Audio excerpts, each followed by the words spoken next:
Jésus-Christ, Fils de Dieu Sauveur, déclaration de la Congrégation pour la doctrine de la foi à l'occasion du 1700e anniversaire du Concile de Nicée. 4. Prière au Fils et doxologie, numéro 59. La foi de Nicée sert de règle à la prière personnelle et liturgique.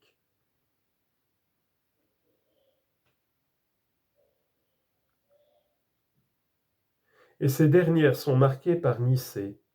Bien que l'invocation du nom du Seigneur Jésus soit déjà attestée dans les écrits du Nouveau Testament, et que surtout les hymnes au Christ témoignent de l'offrande de louange et d'adoration, la prière au Fils devient un lieu de controverse dans la crise arienne.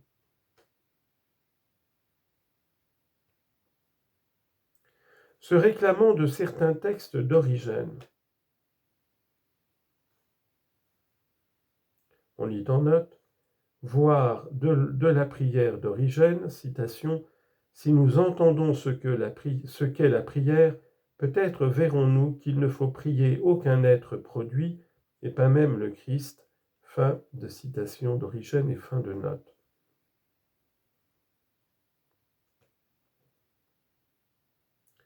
Des Ariens du IVe siècle, mais aussi des adeptes d'Origène des 5e et 7e siècles, s'opposent notamment à la prière liturgique au Fils. Les Ariens avaient intérêt à mettre en avant les passages de l'Écriture qui montrent Jésus lui-même en prière, afin de souligner son infériorité par rapport au Père.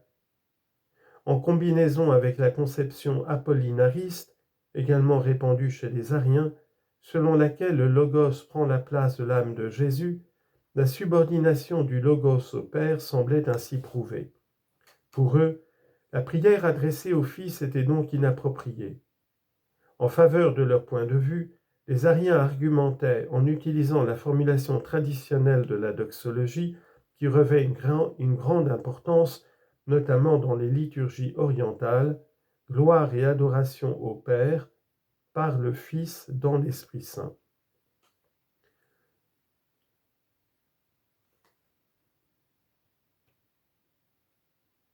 Confère Saint Basile de Césarée sur le Saint-Esprit. Fin de note.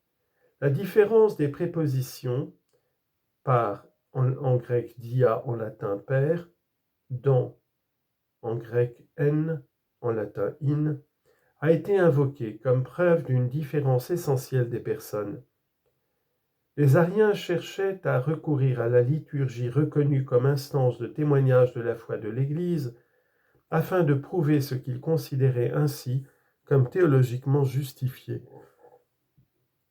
En revanche, les défenseurs de Nicée ont affirmé que la pratique de la prière devait correspondre à la foi, mais que celle-ci correspondait à son tour au baptême. Or, la formule du baptême manifeste l'égalité de dignité du Père et du Fils et du Saint-Esprit. Il en résulte que la prière, qu'elle soit personnelle ou liturgique, peut et doit également s'adresser au Fils. Bien qu'il n'ait pas rejeté l'ancienne formule de la doxologie, mais défendu son sens orthodoxe, on lit en note, par exemple, Athanase qui utilise la doxologie traditionnelle de manière anti-sabellienne, et Basile de Césarée sur le Saint-Esprit qui souligne la différence entre oikonomia, c'est-à-dire médiation salvatrice du Christ, et théologia, c'est-à-dire le Fils d'égale importance. Fin de note. Ils ont préféré d'autres formulations et prépositions, to patri, kai kai, to patri, dia sun, qui sont également attestées dans la tradition biblique et liturgique. On lit en note, voir par exemple la Traditio Apostolica.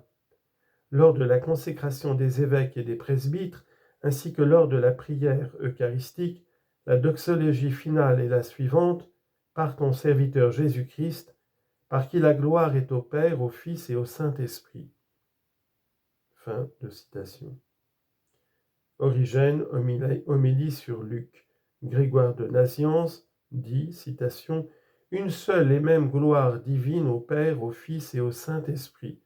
Et encore, en Jésus-Christ notre Seigneur, à qui soit la gloire, la puissance, l'honneur et la domination, avec le Père et le Saint-Esprit, comme il était et comme il sera, maintenant et dans les siècles des siècles. » Fin de citation et fin de note.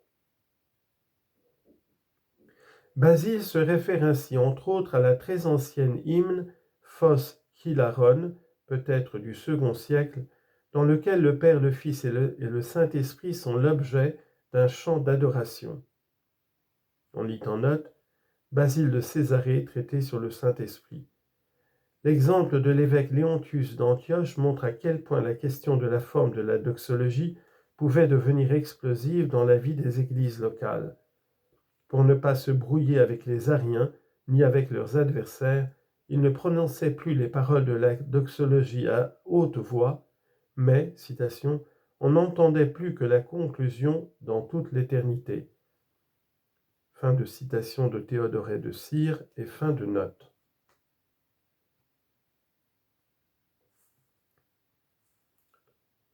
Le principe, nous devons croire comme nous sommes baptisés et donc adorer comme le baptême le permet, s'applique également à la prière personnelle. L'invocation de Jésus telle qu'elle a été pratiquée sous des formes de prière à Jésus, surtout dans les lieux monastiques, est explicitement justifiée par l'invocation de l'homoousios to patri. Quand nous disons Jésus, explique Chénouté, un père copte du 5e siècle, la très sainte Trinité est également nommée. Lorsque le Fils incarné est invoqué, il n'est pas invoqué séparément du Père et du Saint-Esprit. Celui qui ne veut pas prier Jésus suit la nouvelle impiété, il ne comprend rien à la Trinité, il ne comprend rien non plus à Jésus.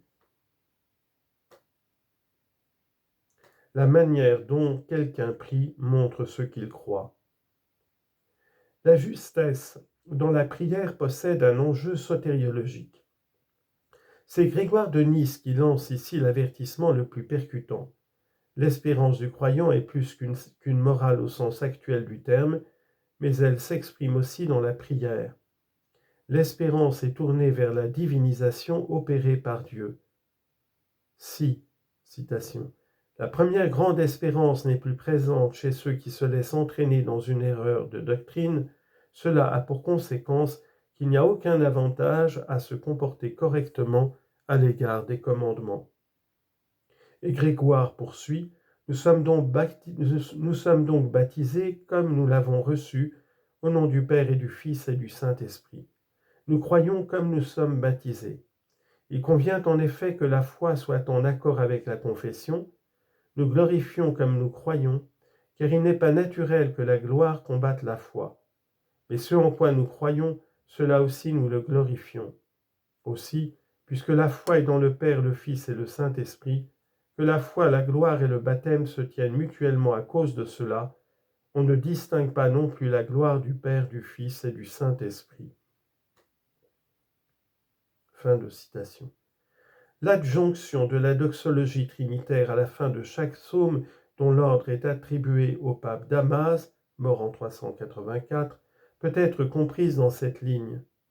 Cassiodore remarque que toutes les hérésies sont ainsi réduites à néant. Citation. À tous les psaumes et cantiques, la Mère Église ajoute la louange de la Trinité.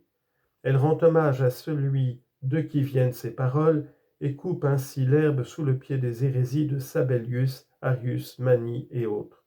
Fin de citation.